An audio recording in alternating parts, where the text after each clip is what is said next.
সম্মানিত মসজিদের মুসল্লি, প্রশংসা আল্লাহর জন্য, শান্তি অবতীর্ণ হোক আল্লাহর রাসূলের উপর সাল্লাল্লাহু আলাইহি ওয়াসাল্লাম। আজ জুমার খুতবায় সংক্ষিপ্ত সময়ে নফল সালাতের গুরুত্ব সম্পর্কে গুরুত্বপূর্ণ সংক্ষিপ্ত তথ্যবহুল বিবরণের চেষ্টা করব ইনশাআল্লাহুল আজিজ।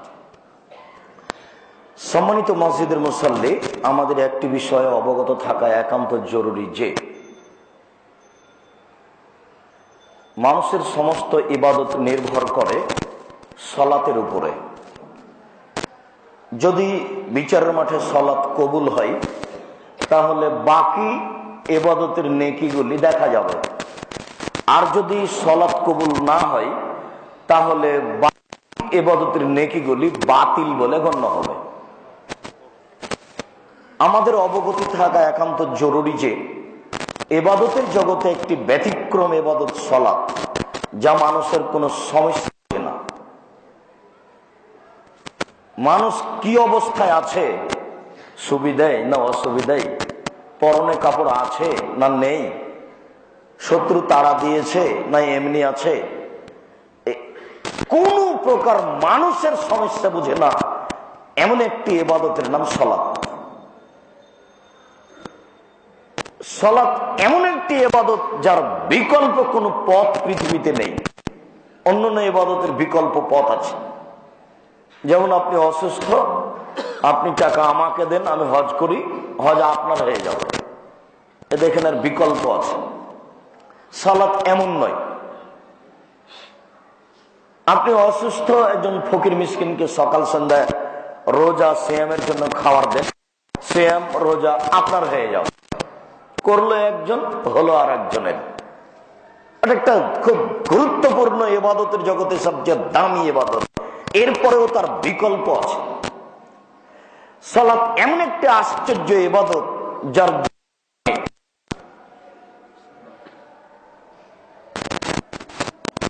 সিয়ামের জরিমানা আছে, পদ্ধতিগতভাবে তার জরিমানা আছে। রমজান মাসে কেউ যদি স্ত্রী মিলন ঘটায় তাহলে ৬০ জন মিসকিনকে খাওয়াতে হবে, জরিমানা দিয়ে হয়ে গেল। কেউ যদি করে একদিন কিছু খেয়ে নেয় তাহলে একদিন সিয়াম থাকতে হবে, এ দেখেন জরিমানা দিয়ে হয়ে গেল। ২ মাসে ১ মাস ছেড়ে দিয়েছে, তার কোনো একটা পথ ঘাট আছে। সালাত এমন একটি আশ্চর্য ইবাদত যার কোনো পথ, একেই পালন করতে হবে, এছাড়া কোনো পথ নেই। একটা আশ্চর্য ইবাদত, সব ইবাদত এর উপরে নির্ভর করে।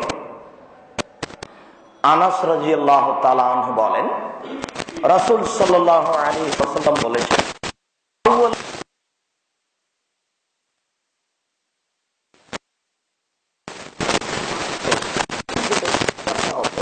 সেটা হলো সালাত। ফাইন সালাহাত সালাহাল্লাহু সালাহি ওয়াইন ফাসাদা ফাসাদাল্লাহু সালাহ। যদি সালাত টিকে যায় তাহলে তার জীবনে যত ইবাদত আছে সব টিকে যাবে। ওয়াইন ফাসাদাত, আর ফাসাদা সায়ম আলাইহি, সব আমল তার বাতিল বলে গণ্য হবে। সিয়াম পালন করেছেন, হজ করেছেন, দান খেরাত করেছেন, সুবহানাল্লাহ আলহামদুলিল্লাহ বলেছেন, অনেক নেকি, সব নেকি পাওয়া যাবে সালাত থাকলে। আবু হুরায়রা রাদিয়াল্লাহু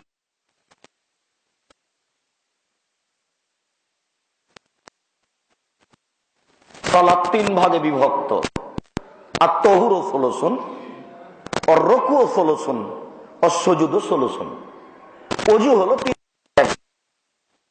ওযু যদি ঠিক হয় তাহলে সালাতের নেকি পূর্ণ হবে।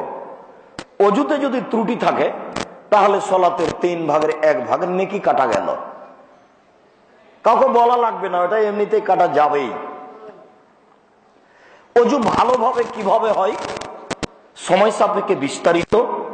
এখন এতটুক যে প্রত্যেকটা অঙ্গকে 3 করে ধৌত করার নাম হলো ভালো অজু, সুন্দর অজু। সেটা কি? কবজি পর্যন্ত 2 হাতের ধুইতে, একবার ধুইতে 10 বার, যখন সম্পূর্ণ ধোয়া হয়ে যাবে, ভিজে যাবে, তখন হলো একবার ধোয়া। ধোয়া জায়গায় পানি দিয়ে ধর নাম দ্বিতীয়বার, ধোয়া জায়গায় পানি দিয়ে তৃতীয়বার, 3 বার পানি দিতে হবে এ কথা মিথ্যা, 3 বার ধুইতে হবে, এটা হলো। বুঝাতে পারলাম না মনে হয়? এরপরে যা বুঝেছেন এটাই ঠিক, যদিও মনে হচ্ছে নতুন, এর বিকল্প পথ নেই। 3 বার পানি নীতি, 3 বার ধুইতে হবে। একবার ধুতে 10 বার পানি লাগবে, যতবার লাগুক, সম্পূর্ণ অঙ্গ যখন ভিজে গেল তখন হলো একবার ধোয়া। ধোয়া জায়গায় পানি দিয়ে ধর নাম দ্বিতীয়বার ধোয়া, ধোয়া জায়গায় পানি দিয়ে ধর নাম তৃতীয়বার ধোয়া। এ হলো সুন্দর অজু। যদি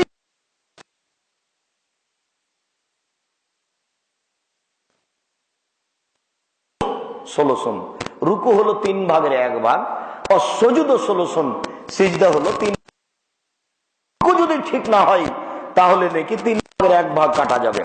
রুকুর আবার ঠিক একবারে পিঠের হাড় লম্বা সোজা হতে হবে, রডের মতো হাত দুটি সোজা হয়ে থাকবে, মাথা উঁচু হবে না, নিচু হবে না, আঙ্গুলগুলি খোলা খোলা থাকবে, কোমর থেকে সামনের ওজন হাতের উপরে থাকবে। এ হলো সুন্দর রুকু। সুন্দর সুন্দর 7 হাড়ে 2 হাত, 2 হাত। যদি সিজদার সময় আঙ্গুল মাটিতে লেগে না থাকে তাহলে সিজদা বাতিল হবে। যদি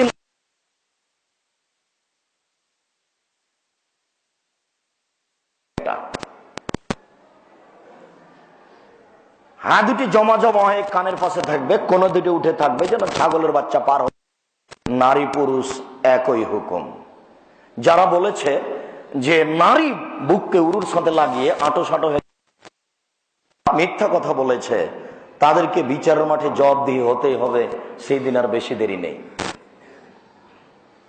সম্মানিত মসজিদের মুসল্লি, আরো মনে রাখা ভালো হবে যে 4 রাকাত সালাতের যদি 3 রাকাত হয় দিয়ে সালাম হয়ে যায়, তাহলে তার সংশোধন হলো 1 রাকাত পড়ে নিয়ে সহজে দিলে সংশোধন হয়ে গেল। 4 রাকাতের যদি 5 রাকাত দিলে সংশোধন হয়ে গেল,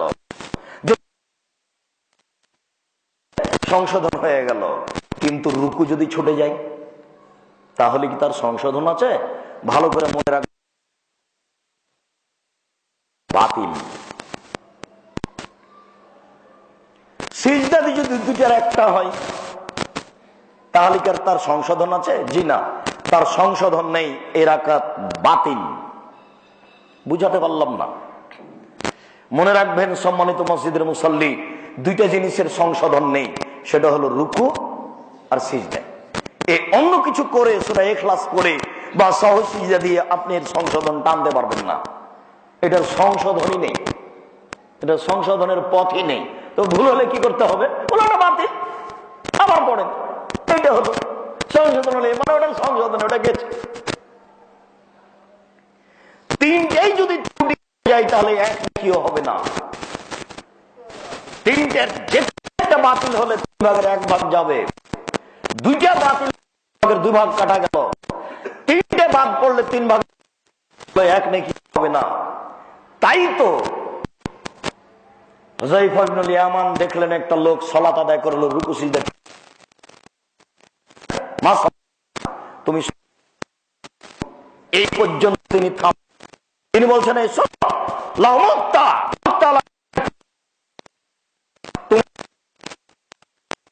তাহলে নবীর মোহাম্মদের ধর্ম ছাড়াই তোমার মত হবে। খুব কঠিন হয়ে গেল না বাক্য? আগের তো বাক্য ছিল এক ধরনের,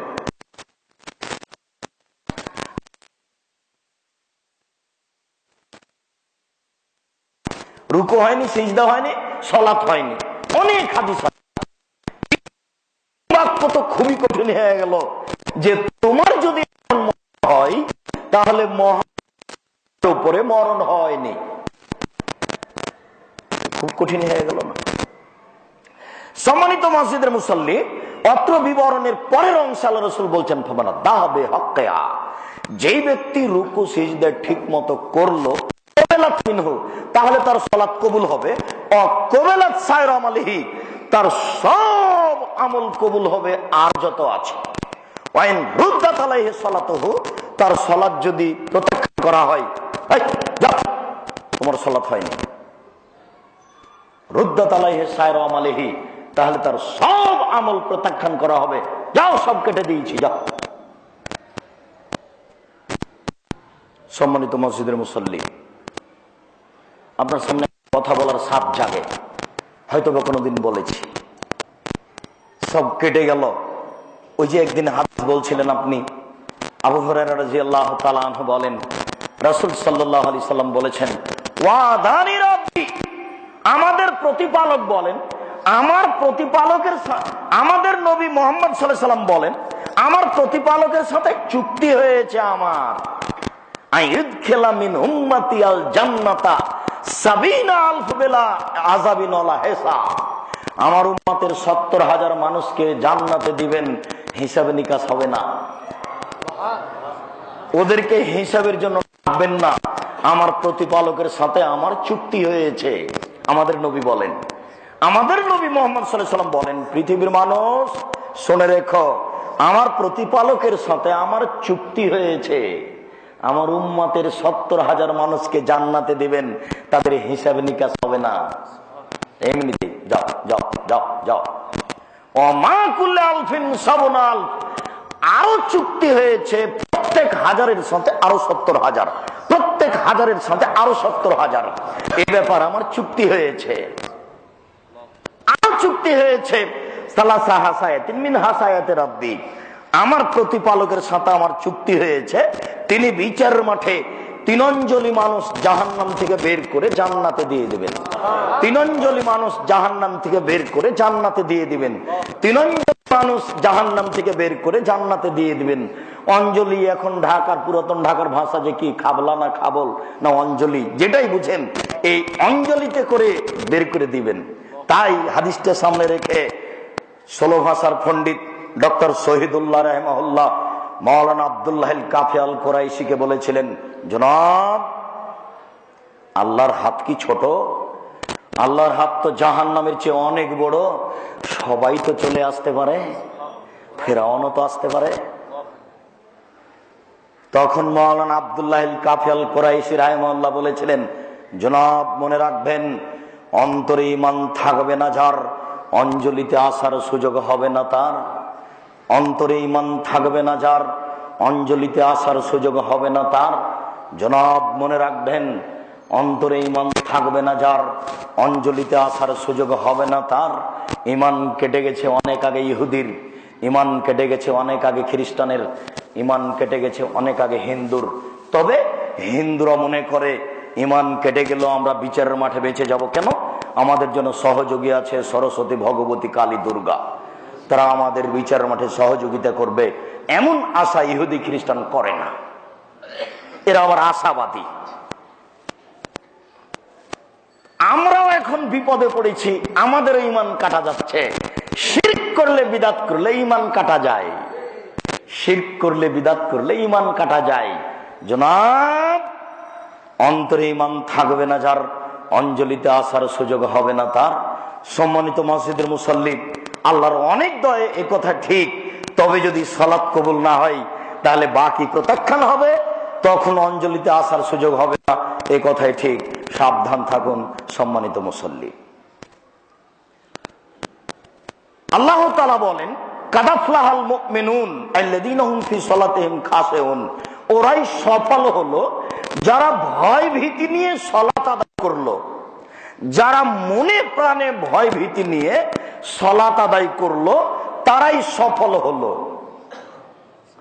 উসমান রাদিয়াল্লাহু তাআলা আনহু বলেন, রাসূল সাল্লাল্লাহু আলাইহি সাল্লাম বলেছেন, মান তাওয়াদ্দা উযুই হাজা, এই পৃথিবীর মানুষ শুনে রাখো, যে ব্যক্তি আমার এই অজুর মতো অজু করবে, এই যে আমার এই অজুর মতো অজু করবে, অসাল্লা রাকাতাইন, 2 রাকাত সালাত আদায় করবে, ওয়ালাম ইহাদ্দিস ফিহিমা ওয়ালাম ইউহাদ্দিস ফিহিমা নাফসাহু, মনে মনে কথা বলবে না, গফিরা লাহু মা তাকাদ্দামা মিন জামবিহি, তাহলে তার অতীতের সব পাপ ক্ষমা হয়ে যাবে।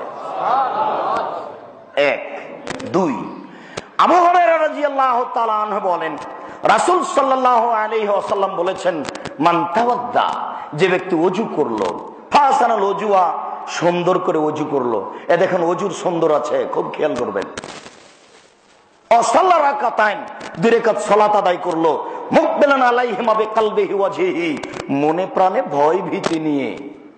আগের হাদিসে বলা হলো মনে মনে কথা বলল না, এবার বলা হচ্ছে মনে প্রাণে ভয় ভীতি নিয়ে, ওয়াজাবাত লাহুল জান্নাহ, সে জান্নাতে যাবেই। বুখারী মুসলিম।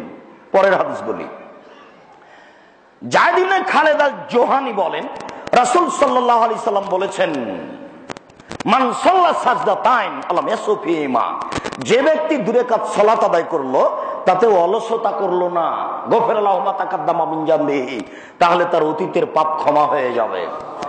এইবার 3টে সিরিয়াল শুনেন। প্রথমবারে বলা হলো মনে মনে কথা বলল না, দ্বিতীয়বারে বলা হলো মনে প্রাণে ভয় ভীতি নিয়ে, তৃতীয়বারে বলা হলো অমনোযোগ সহকারে নয়, মনোযোগ সহকারে। যখনই মনোযোগ সহকারে করতে যাবেন, তখনই আসবে মনে প্রাণে ভয় ভীতি, আর তখনই মনে মনে কথা আসবে না, নইলে আল্লাহু আকবার বলার সাথে সাথে আপনি চলে যাবেন দোকানে, আরে ওহো আমি তো সালাত আদায় করছি। আর যেই কথা মনে ছিল না সেই কথা ইবলিস সরিয়ে দিবে, স্মরণ করিয়ে দিবে। 10 বছর 20 বছর 100 বছর 50 বছর আগেকার কথা স্মরণ করিয়ে দিবে। ওটা পারে, এটা আল্লাহ রাসূল বলছেন যে উযকুর কাদা উযকুর কাদা, আল্লাহু আকবার বলার সাথে সাথে হাজার হাজার শয়তান চতুর্দিকে লেগে গেছে। আপনি তো দেখতে পাচ্ছেন না তার হুড়াহুড়ি কেমন, দেখতে পেলে আপনি বুঝতে পারতেন ও কি করছে। তো খুব মনোযোগ সহকারে এটা হলে অতীতের পাপ ক্ষমা হবে ইনশাআল্লাহ। নফল সালাতের গুরুত্ব আমরা বলছি। আবু বকর সিদ্দিক রাদিয়াল্লাহু তাআলা আনহু বলেন, রাসূল সাল্লাল্লাহু আলাইহি ওয়াসাল্লাম বলেছেন, মান আদনাবা, যে ব্যক্তি পাপ করলো, ওয়া কামা, তারপর দাঁড়ালো, ওয়া তাওয়াদ্দা, ওযু করলো, ফাসানাল ওযুয়া, সুন্দর ওযু করলো, ওয়া সাল্লা রাকাতাইন, 2 রাকাত সালাত আদায় করলো, সুম্মাস্তাগফারাল্লাহ, তারপরে আল্লাহর কাছে ক্ষমা চাইলো, গফিরা লাহু মা তাকাদ্দামা মিন জামবিহি, তাহলে তার অতীতের সব পাপ ক্ষমা হয়ে যাবে। সম্মানিত মসজিদের মুসাল্লি, অত্র হাদিসে 2টা অংশ বেশি হয়েছে। প্রথম অংশ বেশি হয়েছে পাপ করলো, শেষের অংশে বেশি হয়েছে সালাতের পরে আবার ক্ষমা চাইলো, সালাতের পরে আবারও ক্ষমা চাইতে হবে। এটা আপনার হাত তুলে হতে পারে, সেটা আপনার ব্যক্তিগত ব্যাপার।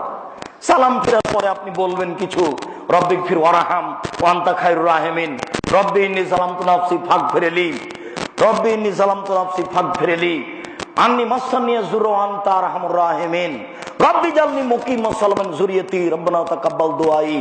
যত আপনার কিছু বলার আছে সব বলে নেবেন, এর নাম ক্ষমা চাওয়া। তাহলে সালাতের পরে আরো অতিরিক্ত তাকে কিছু বলতে হবে ক্ষমা চাওয়ার জন্য। আমরা বলছিলাম 2 রাকাত সালাতের বিবরণ। আবু হুরায়রা রাদিয়াল্লাহু তাআলা আনহু বলেন, রাসূল সাল্লাল্লাহু আলাইহি ওয়াসাল্লাম বলেছেন, লাম ইয়াতাকাল্লাম ফিল মাহাদে ইল্লা সালাসা, মায়ের কোলে কথা বলেনি কেউ দুধ খাওয়া অবস্থায় তবে 3 জন। মায়ের কোলে কথা বলেছে মাত্র 3 জন। 1 ঈসা আলাইহিস সালাম, 2 ওয়া রাজুলুন কানা ফি বানি ইসরাইল, একটা লোক ছিল বানি ইসরাইলের যুগে হাজার হাজার বছর আগে, ইউকাল লাহু জোরাইজ, তার নাম জোরাইজ। ওয়া কানা ফি সামাতিহি, ও তার ইবাদতখানায় থাকতো, গির্জা ঘরে থাকতো। ফাকানা ইসল্লি, একদা সে সালাত আদায় করে। ফাজাত উম্মুহু, তখন তার মা চলে আসলো। মা চলে এসে বলছে, ফাদাতু জোরাইজ ফাকালা আউজিবহা আউসাল্লি, আমি কি মায়ের ডাকে সাড়া দিব না সালাত আদায় করব? আমি মায়ের ডাকে সাড়া দিব না সালাত আদায় করব? আমি মায়ের ডাকে সাড়া দিব না সালাত আদায় করব? ভাবতে ভাবতে মা বলে ফেলেছেন, আল্লাহুম্মা লা তুমিতহু হাত্তা তুরিয়াহু জুহাল মুমিসাত, এর তুমি মরণ দিও না, পতিতালয়ের মুখ না দেখা পর্যন্ত। আমার ডাকে সাড়া দিতে দেরি করলো, তুমি এর মরণ দিও না পতিতালয়ের মহিলার মুখ দেখা পর্যন্ত। আল্লাহ, এর তুমি মরণ দিও না, আমার সাথে কথা বলতে দেরি করলো, পতিতালয়ের মুখ দেখা পর্যন্ত তুমি আর মরণ দিও না। মা চলে গেলেন। ফাতা রাজাতুল্লাহ ইমরা, একজন পতিতালয়ের মহিলা তার সামনে এসে উপস্থিত, তাকে জেনার দাওয়াত দিল। ফাআবা, জোরাইজ তার নাকচ করলো। ফাআতাত রাহিয়ান, মহিলা একটি রাখালের কাছে আসলো। ফামকানা থুফি নাফসিহা, রাখাল সাথে জোর করে জেনা করলো, তাকে বাধ্য করলো জেনা করতে। ফাওয়ালাদাত গোলামান, সে একটি বাচ্চা জন্ম দিল। ফাকালাত হুয়া মিন জোরাইজ, সে বলে দিল বাচ্চাটি জোরাইজের। অবৈধ উপায়ে বাচ্চা একবারেই জন্ম নেয়, বিবাহ সূত্রে বাচ্চা সহজে জন্ম নেয় না, এটা পৃথিবীর গতি। ফাতাউহু, গ্রামবাসী আসলো। ফাকাসসারুহু, তার গির্জাঘরকে ভেঙে চৌচির ছাতু ছাতু করে দিল। ওয়ানজালাহু, তারা তাকে ধরে টেনে বাইরে রাস্তায় নামিয়ে দিল। ওয়াসাব্বুহু, তারা তাকে অকথ্য ভাষায় গালি দিল, তাদের নিজের ভাষায়। ফাকামা জোরাইজ ওয়াতাওয়াদ্দা, জোরাইজ উঠলো, ওযু করলো, সাল্লা রাকাতাইন, 2 রাকাত সালাত আদায় করলো। ওয়াকাল আলে গোলাম, বাচ্চাকে বলল, এই বাচ্চা, মান আবুকা, তোমার বাপকে? কালা আবি রাই, সে বলল আমার বাপ রাখাল, গরু ছাগলের রাখাল। ফাকালু, তারা বলল, নাবলি সাওমাতাকা বিযাহাবে, জোরাইজ, তোমার গির্জা ঘরটি আমরা তৈরি করে দেব স্বর্ণ দিয়ে। কাল আল্লাহ ইল্লা বিত্তরাব, না, আমার ঘর মাটি দিয়ে বানিয়ে দিতে হবে, স্বর্ণ দিয়ে নয়। বুখারী মুসলিম। সম্মানিত মসজিদের মুসল্লি, আমরা অত্র বুখারী মুসলিমের হাদিসে যে অংশটি পেশ করতে চেয়েছি তা হলো, বিপদে পড়েও যদি মানুষ 2 রাকাত সালাত আদায় করে, তাহলে আল্লাহ তাকে বিপদ থেকে বাঁচিয়ে দেবেন। আমরা নফল সালাতের গুরুত্বে 2 রাকাত সালাতের কথা আপনার সামনে পেশ করছিলাম। এখানে আমি অবশ্য আর একটা কথা আপনাকে জোরালো ভাবে বলে রাখতে পারি, সেটা হলো এই, মনে রাখবেন, ইবাদতের জগতে সবচেয়ে ব্যতিক্রম ইবাদত সালাত, এ কথা ঠিক। এরপরে কোরআন মাজিদে এই বিবরণ আসেনি যে কিভাবে সালাত আদায় করতে হবে, কিন্তু বাপ মায়ের সাথে কিভাবে আচরণ করতে হবে এর বিবরণ কোরআন মাজিদে পূর্ণভাবে এসেছে। ব্যতিক্রম ইবাদত সালাত, এ কথা ঠিক, তারপরেও কোরআন মাজিদে তার বিবরণ নেই কিভাবে সালাত আদায় করতে হবে, কিন্তু বাপ মায়ের সাথে কিভাবে আচরণ করতে হবে এর বিবরণ পূর্ণ কোরআন মাজিদে এসেছে। আল্লাহ তাআলা বলেন, এই পৃথিবীর মানুষ, তোমরা তোমাদের বাপ মায়ের সাথে ভালো আচরণ করো। ভালো আচরণ মানে, এক, ফালা তাকুল্লাহুমা উফিন, কখনো বলতে পাবা না, এর কোনো ব্যাখ্যা নেই। 8 মাসের দুধের বাচ্চা বারবার পেশাব করে, পায়খানা করে, মা বলতে পারে, খালি দুষ্টামি করিস কেন, অত পায়খানা করছিস কেন? এই কথা 8 মাসের বাচ্চাকে বলা যায়। 80 বছরের বাপ বিছানে পেশাব পায়খানা করে ভর্তি করেছে, তাকে বলা যায় না। প্রথমে আল্লাহ এটা নাকচ করেছেন, আপনাকে আমি বুঝাতে অক্ষম। 2, ফালা তানহার হুমা, ধমকানো যায় না। বাজারে যে নিষেধ করলাম তবুও গেল, চলবে না। 3, আকুল্লাহুমা কওলান কারীমা, কিছু বলতে হলে নরম ভাবে বলতে হবে। 4, অখফিজলাহুমা জানাহুজ্জুল্লে, কিছু বলবা তো নরম ভাবে যাও, ধীরে যাও, একটু দেখেন তো হয় কিনা। ধীরে বাপের সামনে দাঁড়িয়ে বলতে হবে, আব্বু তাহলে কি আপার বাসায় যাব? এটা গতি, মানে জোরেই যাওয়া যাবে না, জোরে বলা যাবে না। আশ্চর্য, এইভাবে আল্লাহ বিবরণ দিয়েছেন, আপনাকে আমি কি দিয়ে বুঝাই। 5, আল্লাহ তাআলা বলছেন বলো বলো বলো, এরপরে দিন রাত বলো। রব্বির হামহুমা কামা রাব্বায়ানি সাগীরা, হে আমার প্রতিপালক তুমি আমার বাপ মাকে দেখো বাল্য অবস্থায় যেভাবে আমাকে দেখেছিল, দিন রাত বলো, এটা আল্লাহর আদেশ। আমি মনে হয় বুঝাতে পারলাম না, মধ্যখানে হঠাৎ কথা শুরু করে এই বিষয়ে যেদিন বিস্তারিত বলবো সেই দিন হবে। কথা প্রসঙ্গে পত্র হাদিসের বিবরণে এইটুকু আপনার সামনে আমি পেশ করলাম যে আল্লাহ সালাতের বিবরণ দেননি, কিন্তু বাপ মায়ের সাথে কি আচরণ করতে হবে তার পূর্ণ বিবরণ দিয়েছেন। আল্লাহ আমাদের বুঝার তৌফিক দান করুক। আল্লাহুম্মা আমিন। আল্লাহুম্মা সাল্লি আলাইহি আল্লাহুম্মা বারিক আলাইহি। আলহামদুলিল্লাহ ওয়াহদা আসসালাতু ওয়াসসালামু আলা মান লা নাবিয়্যা বাদা।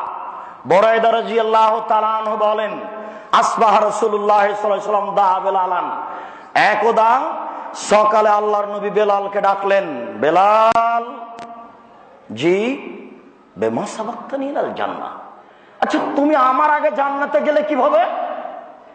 আচ্ছা বেলাল তুমি আমার আগে জান্নাতে গেলে কিভাবে? আইয়ু আমালিন আরজা ইনদাক, বলো তো তুমি কি করো যে আমলের ব্যাপারে তুমি আশাবাদী যে আমি এই আমলের কারণে আপনার আগে জান্নাতে চলে গেছি, বলো তো দেখি। কুল্লামা দাখালতুল জান্নাতা সামিতু খাসখাসাতান আলাইক আমামি, যতবার আমি জান্নাতে ঢুকি দেখি তুমি আমার আগে আগে জান্নাতে জুতা পায়ে দিয়ে হাঁটো, ব্যাপারটা কি? যতবার আমি জান্নাতে ঢুকি দেখি তুমি আমার আগে আগে জান্নাতে জুতা পায়ে দিয়ে হাঁটো, বলো তো, বলো কি করো বলো। তখন বেলাল রাদিয়াল্লাহু তাআলা বলছেন যে না তো, এমন তো কোনো আমল আমি করি না যেটার কারণে আপনার আগে আগে জান্নাতে জুতা পায়ে দিয়ে হাঁটবো। তবে কুল্লামা দাখালতুল মাসজিদা সাল্লাতু রাকাতাইন, যখনই মসজিদে ঢুকি তখনই 2 রাকাত সালাত আদায় করি, যখন ঢুকি। অকুল্লামা তাওয়াজ্জাইতু সাল্লাতু রাকাতাইন, যখনই আমি ওযু করি তখনই 2 রাকাত সালাত আদায় করি। বেহেমা বেলাল বুঝেছি বুঝেছি, আর বলা লাগবে না, এই কারণেই তো তুমি আমার আগে আগে জান্নাতে জুতা পায়ে দিয়ে হাঁটো, এটাই তো কারণ, বলা লাগবে না। আর বেলাল আমি বুঝেছি তুমি কেন আমার আগে আগে জান্নাতে জুতা পায়ে দিয়ে হাঁটো, আমার বোঝা হয়ে গেছে। অত্র হাদিসের প্রথম অংশের জরুরি 2-1টি কথা। জাবের রাদিয়াল্লাহু তাআলা আনহু বলেন, আতাতুন নবী সাল্লাল্লাহু আলাইহি সাল্লাম ওয়া ফিল মসজিদ, আমি নবীর নিকটে আসলাম তখন তিনি মসজিদে ছিলেন। আমি মুহাম্মদ সাল্লাল্লাহু আলাইহি সাল্লামের নিকটে ছিলাম তখন তিনি মসজিদে ছিলেন। আমি তার কাছে যেতেই তিনি বললেন সাল্লি রাকাতাইন, জাবের জি 2 রাকাত সালাত আদায় করো, তারপরে আমার পাশে বসো। জাবের রাদিয়াল্লাহু তাআলা আনহু বলেন, আল্লাহর নবী খুতবা দিচ্ছিলেন জুমার, তখন একটা লোক মসজিদে ঢুকলো, ফাজালাসা, ঢুকেই বসে গেছে। তখন রাসূল সাল্লাল্লাহু আলাইহি সাল্লাম বলেন, এই কম কম, উঠো উঠো উঠো, ফাসাল্লি রাকাতাইন, আগে 2 রাকাত সালাত আদায় করো তারপরে বসো। এই উঠো, 2 রাকাত। বক্তব্য ছেড়ে দিয়েছেন আল্লাহ রাসূল, বক্তব্য ছেড়ে দিয়ে বলছেন, আল্লাহ রাসূল বক্তব্য দিচ্ছিলেন জুমার খুতবায়, চলাকালীন একটা লোক দেখলেন যে মসজিদে ঢুকে বসে গেছে। আল্লাহ রাসূল বলছেন, এই উঠো উঠো, এই উঠো উঠো, 2 রাকাত সালাত আদায় করো তারপরে বসো। বুখারী মুসলিম। কাতাদা রাদিয়াল্লাহু তাআলা আনহু বলেন, রাসূল সাল্লাল্লাহু আলাইহি ওয়াসাল্লাম বলেছেন, ইজা দাখালা আহাদুকুমুল মাসজিদা ফালা ইয়াজলিস হাত্তা ইউসাল্লিয়া রাকাতাইনে, কেউ যদি মসজিদে ঢোকে সে যেন 2 রাকাত সালাত আদায় না করে না বসে, বসাই নিষেধ। এটা ইবাদত নয়, এটা মসজিদের হক। আল্লাহ খুশি হয়ে আপনাকে জান্নাতে দিয়ে দিবেন, নবীর আগে আগে হাঁটাবেন, সেটা আল্লাহর ব্যাপার। কিন্তু আপনি মনে করিয়েন না যে এটা আমি ইবাদত করছি, এটা আপনি মনে করবেন যে এটা মসজিদের হক। আপনি বসতেই পাবেন না। এসেছেন কি দেখবেন জানো, দেখবো, দেখে যা যা যা, বসলে আগে সালাত আদায় করতে হবে, বসতে পাবেন না। 1 ঘন্টা যদি দাঁড়িয়ে থাকা লাগে তবু থাকবেন, বসতে পাবেন না। এটা মসজিদের হক না দিলে বসার সুযোগ নাই, আপনি বাধ্য। শুনুন, ধর্মকে রাসূলের পদ্ধতিতে মানেন। বহুবার আপনাকে বলেছি, 1 গ্লাস পানি পান করলে 5টা বিধান লাগে, এটার নাম ইসলাম। গোপনে চলে না। আপনাকে আমি ওই কথাটা বলতে গিয়ে বলেছি, যারা হজ করতে যায় তারা আল্লাহর মেহমান, আল্লাহর নবী বলছেন। যারা হজ করতে যায় তারা কার মেহমান? আল্লাহর মেহমান। আর আল্লাহর নবী বলেছেন, আরাফার মাঠে যত পাপ ক্ষমা হয় আর কোনোদিন আর কোন স্থানে তত ক্ষমা হয় না। আল্লাহ নবী বলেছেন আরাফার মাঠে যত পাপ ক্ষমা হয় আর কোনোদিন আর কোন স্থানে তত ক্ষমা হয় না। আল্লাহর মেহমানকে নিয়ে আরাফার মাঠে আখেরি মোনাজাত হয় না, আর আপনি আখেরি মোনাজাতে উপস্থিত হন। ধর্ম কি পাগল কিছু আপনার কাছে? এক গ্লাস পানি পান করলে 5টা বিধান লাগে। কয়টা? 5টা। যারা হজ করতে যায় তারা কার মেহমান? আল্লাহর মেহমান। পৃথিবীতে সবচেয়ে বেশি পাপ ক্ষমা হয় কোন জায়গায়? আরাফার মাঠে, আরাফার দিন। সেখানেও আখেরি মোনাজাত চলে না। আল্লাহ তুমি দয়া করো। রূপক বুঝবেন না, আপনার সাথে আমার কোনো শত্রুতা নেই, আমি আপনার দিনী ভাই। আপনাকে একদিন পরাজয় হতে হবেই হবে, আমি বিশ্বাস। আপনি যদি না ঠেকেন, বিচারের মাঠে আপনার ঠেকা আছেই, আপনাকে বলে রাখলাম। ধর্ম একজনের কথা দিয়ে চলে, যার নাম মোহাম্মদ সাল্লাল্লাহু আলাইহি সাল্লাম। আপনি মনে রাখবেন, খুব ভালো করে মনে রাখেন, ধর্ম একজন মানুষের কথা দিয়ে চলে, যার নাম মোহাম্মদ সাল্লাল্লাহু আলাইহি সাল্লাম। কুরাইব রাদিয়াল্লাহু তাআলা আনহু বলেন, আমি তো মান নবী সাল্লাল্লাহু আলাইহি সাল্লাম, একদা আমি রাতে রাসূলের সাথে ছিলাম। রাতে ফাতাই তো হবে অজুহি, রাতে ফজরের দিকে 2টার দিকে আমি অজুর পানি আর মেশক নিয়ে উপস্থিত। অজুর পানি আর মেশাক দেখে আল্লাহ রাসূল খুশি হয়ে বলছেন, এই সাল সালমা, সেটা চাও, চাও, তুমি কি চাও, মনে যা চাই তাই চাও। তো যারাই বড় বড় ব্যবসায়ী, যার খুব চোখা খাদেম, বলার সাথে সাথে উপস্থিত। আহমদ জি স্যার বলেন। এরকম খাদেমের উপরে মালিক খুব খুশি থাকে। ঈদের আগের দিন বলে, তুই কি চাইস রে? চা। কি চাস তুই? কয়টা জামা নিবি? 3টে। তার মানে মালিক খুবই খুশি। এভাবে বলে যখন বাচ্চা খুব ফরওয়ার্ড হয়, খুব ফুর্তি, বলার সাথে সাথে প্রস্তুত। আর যখন কাজের লোক 3বার ডাকা হয় না, তখন একে রাখা যাবে না, একে বাদ দিতে হবে। ও সবাই বলবে এটা গতি। তো যখন ওয়াজুর পানি আর মেশাক নিয়ে উপস্থিত হন, আল্লাহ রাসূল মানুষ, উনি তো খেয়াল করেননি যে আমি আটকা পড়বো।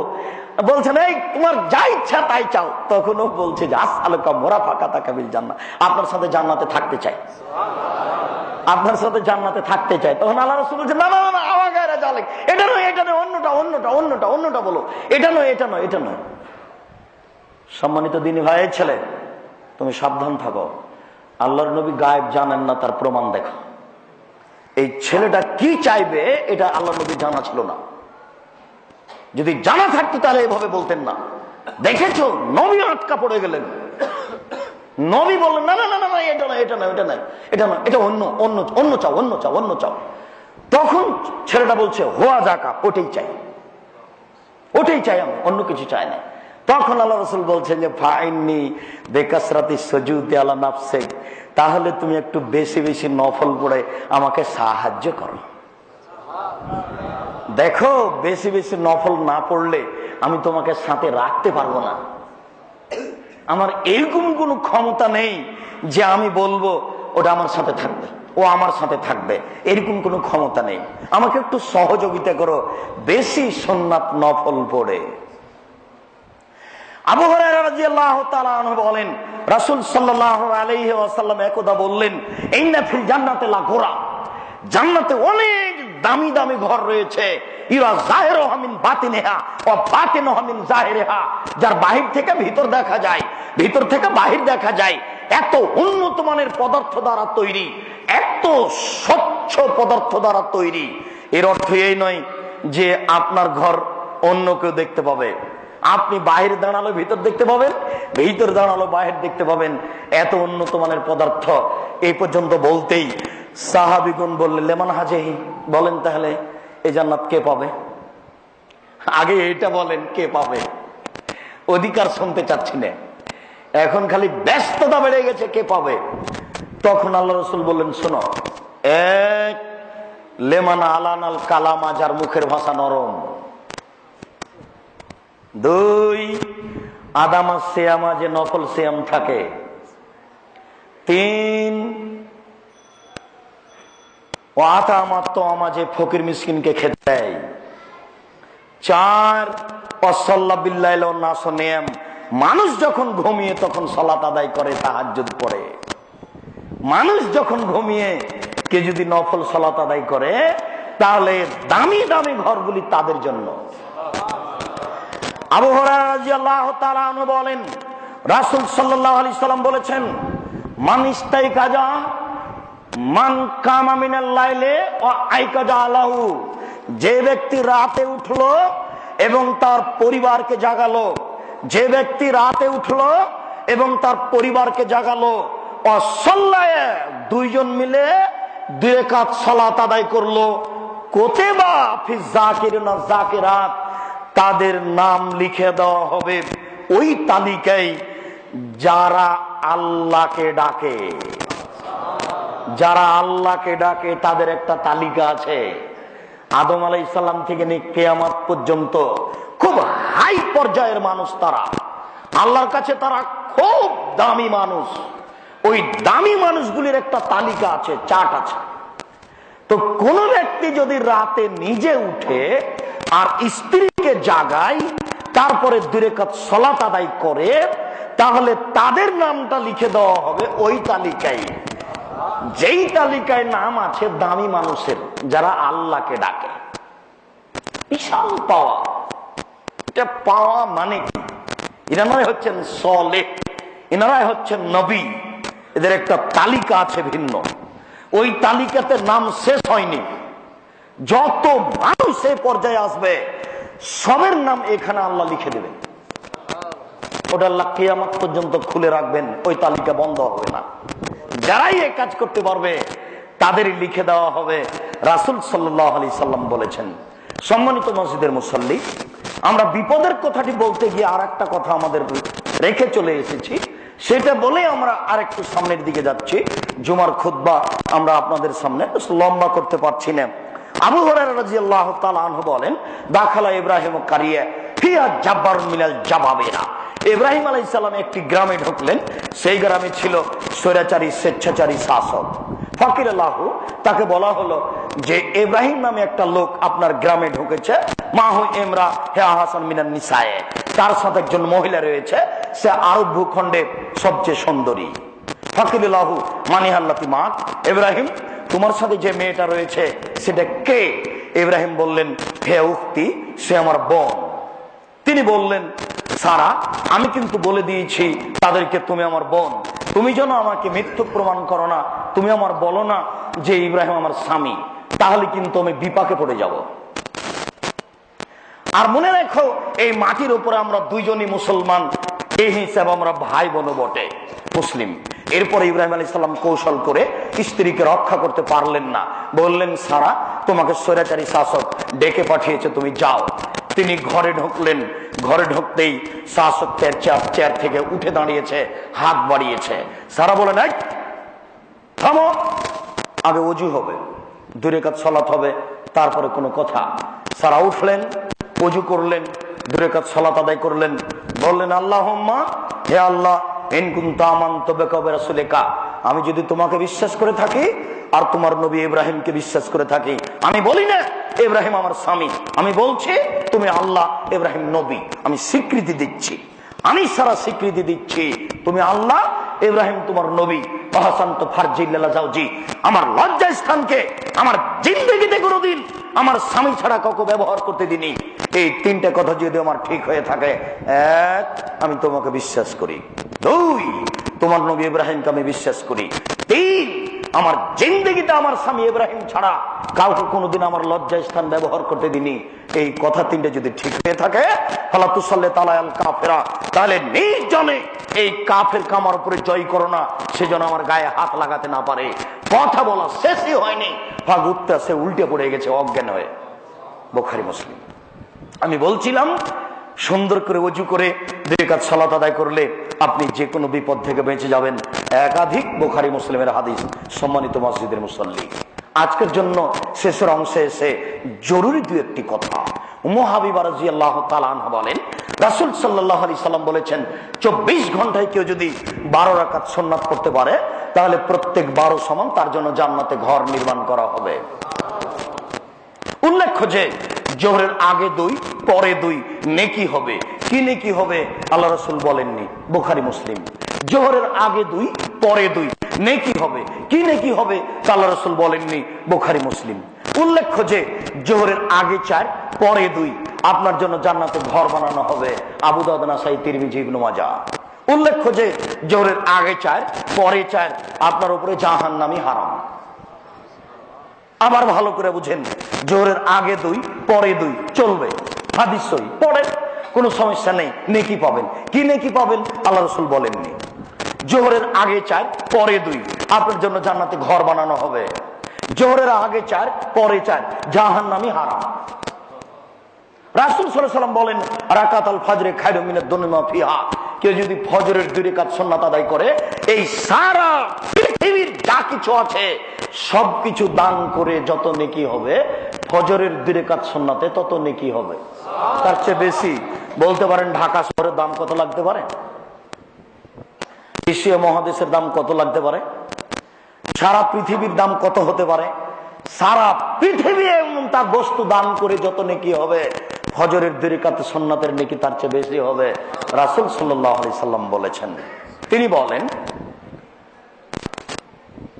আলা কুল্লি সাদকা, আদম সন্তানের সব জোড়ের বিনিময়ে তাকে দান করতে হবে।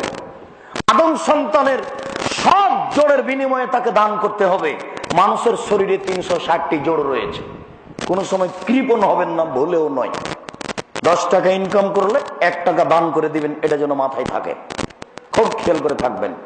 উপার্জন মানে দান, উপার্জন মানেই দান, এটা খুব খেয়াল করে থাকবেন। সব জোড়ের বিনিময়ে দান করতে হবে।